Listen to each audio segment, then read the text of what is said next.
1 മുതൽ 8 വരെയുള്ള ക്ലാസുകളിലെ വിദ്യാർത്ഥികളുടെ ബാങ്ക് അക്കൗണ്ടിലേക്ക് പണമെത്തും.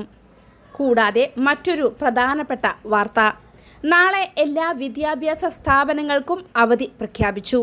വിശദാംശങ്ങൾ അറിയാം. അതിനു മുമ്പായി ചാനൽ ഒന്ന് സബ്സ്ക്രൈബ് ചെയ്യുക. 1 മുതൽ 8 വരെ ക്ലാസുകളിലെ വിദ്യാർത്ഥികൾക്ക് 600 രൂപ വീതം ലഭിക്കും.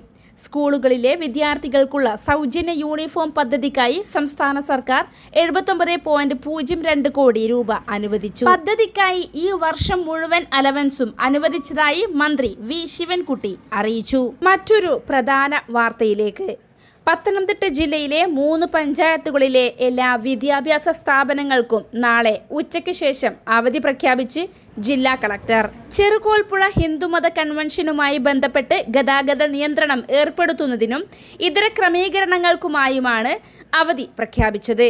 കോഴഞ്ചേരി, ചെറുകോൽ, അരിയൂർ ഗ്രാമപഞ്ചായത്തുകളിലെ എല്ലാ വിദ്യാഭ്യാസ സ്ഥാപനങ്ങൾക്കുമാണ് നാളെ ഉച്ചയ്ക്ക് ശേഷം ജില്ലാ കളക്ടർ എസ് പ്രേംകൃഷ്ണൻ പ്രാദേശിക അവധി പ്രഖ്യാപിച്ചത്. എന്നാൽ മുൻകൂട്ടി നിശ്ചയിച്ച പരീക്ഷകൾക്ക് അവധി ബാധകമല്ലെന്നും ജില്ലാ കളക്ടർ അറിയിച്ചു.